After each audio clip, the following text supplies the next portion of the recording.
Menentukan fungsi tak linear daripada graf hukum linear. Contoh 1. Kalau kita diberikan satu graf garis lurus, paksi menegak x square y, paksi mengufuk x. Ungkapkan y dalam sebutan x. Oleh sebab kita akan bermula dengan y sama dengan mx tambah c.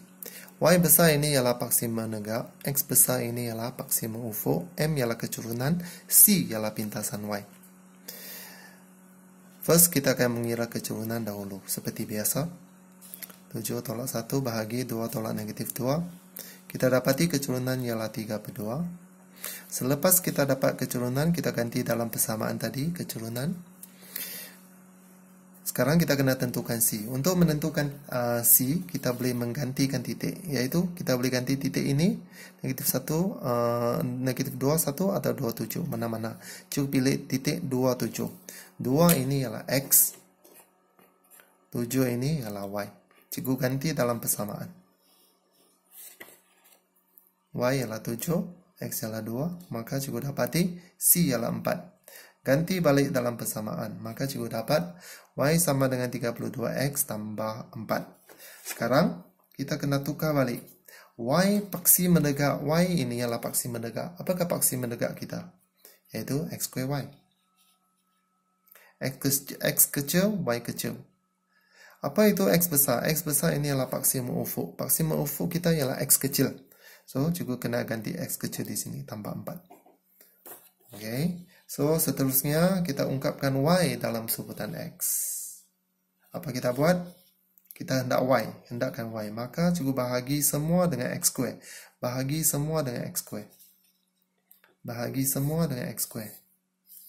So, X square cancel. Apa kita dapat? Kita dapat yang ini. X square cancel, tinggal X di bawah. Ini yang kita dapat. Apabila cikgu samakan penyebut, ini yang cikgu dapat. Okay, so dalam soalan ini, kita mesti menentukan keturunan dan kita mesti menentukan pintasan Y daripada apa yang diberikan dalam graf kepada kita. Contoh kedua yang lebih complicated yang melibatkan log. Contoh 2 yang melibatkan log. Sama, ungkapkan Y dalam sebutan X. Sama, Y sama MX sama C. Kirakan keturunan. Keturunannya 1/4. Gantikan keturunan balik ke dalam persamaan. 1/4 X sama C. Sekarang cari C. Kita gantikan nilai. Cikgu gantikan nilai 1, 2. 1 ialah X, 2 ialah Y. 2 ialah Y, 1 ya. Maka cikgu dapati C ialah 7/4.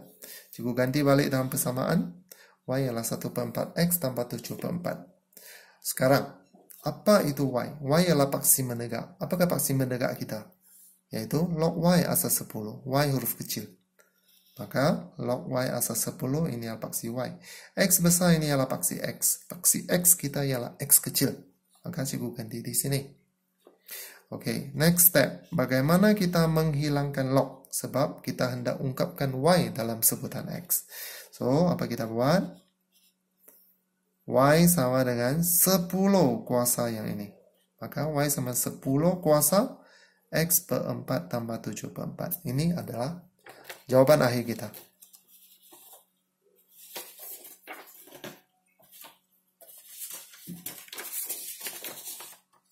Next. Penyelesaian masalah hukum linear dengan menggunakan graf. Ini adalah bentuk soalan SPM. Akan berbentuk macam ini. Soalan ini diperuntukkan markah 10 markah. So, soalannya macam ni. XY dihubungkan oleh persamaan ini. Dia mesti bagikan satu persamaan. Dia mesti memberikan satu persamaan. Dan ini data-data untuk X dan Y. Dia mesti diberi. Sekarang kita kena plotkan graf XY melawan X square root X. Dengan di atas kertas graf menggunakan skala 2 cm kepada 2 unit pada kedua-dua paksi. Cari nilai A dan nilai B. Itu ialah tugasan kita. Okay, first. Untuk soalan macam ni, kita kena buat graf. So, mengikut arahan, kita kena plotkan XY dan X puncak X. Maka kita kena lukiskan satu jadual. Jadual ini mempunyai markah. So, bagaimana kita mendapatkan XY?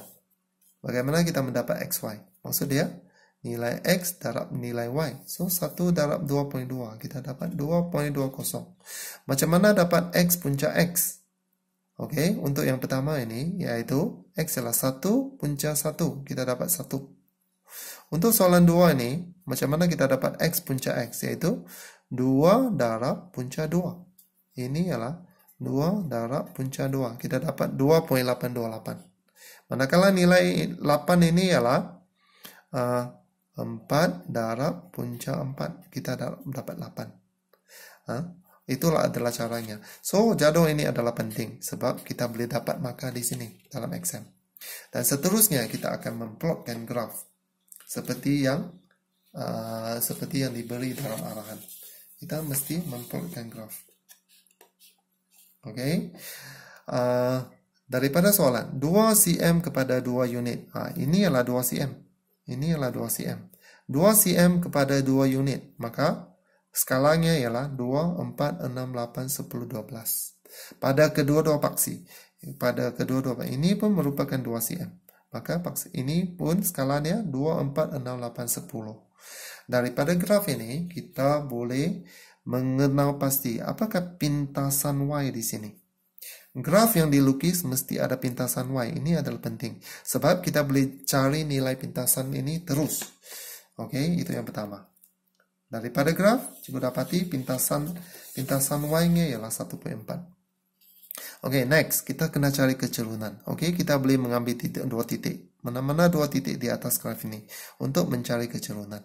Daripada graf ini, cikgu dapati kecerunannya ialah 0.7. Ini 2 maklumat yang kita boleh dapat dari graf. Oke, untuk mencari nilai A dan B, cikgu, kita ada 3 langkah. Langkah yang pertama, dari graf. Graf kita adalah satu garis lurus. Maka cikgu ada Y sama MX sama C. Dan cikgu gantikan nilai kecerunan tadi. Kan dari graf kita dapat 0.7. Pintasannya ialah 1.4. Oke, apakah paksi menegak? Paksi menegak kita tadi ialah XY. Maka paksi menegak ini kita ganti dengan XY. Paksi mengufuk kita ialah X square X. Kalau tidak silap cikgu. Paksi mengufuk ialah X square root X. Maka ini yang kita dapat. Kita dapat persamaan yang pertama. Langkah kedua. Langkah 1 daripada graf yang kita dapat. Langkah kedua daripada persamaan yang diberi. Apakah persamaan yang diberi? Ini persamaan yang diberi. Oke, cuba kita samakan persamaan yang diberi dengan persamaan yang pertama yang kita dapat tadi. Nampak tak? Sini Y, sini XY. Ini XY, ini Y. Macam mana kita tukar Y ini jadi XY? So, apa kita buat? Cikgu darab dengan X. Darab dengan X. Darab dengan X. Apa yang kita dapat? Ini yang kita dapat. XY. X dengan X cancel. A tambah B. X darab square root X darab B. Ini yang kita dapat. So, sekarang kita ada 2 persamaan. Langkah ketiga pula kita membanding. Yaitu kita membandingkan persamaan pertama dan persamaan kedua. Oke, daripada perbandingan. XY memang sama dengan XY. So, apa yang kita banding sekarang ialah yang X punca X ini mestilah sama dengan yang ini. Ini mestilah sama dengan ini. Yang sama-sama mempunyai X punca X. Ini yang kita dapat. Daripada perbandingan.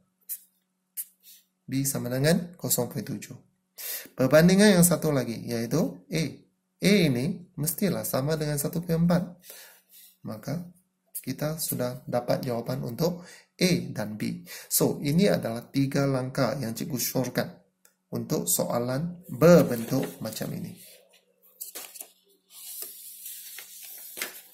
Soalan ini 10 markah.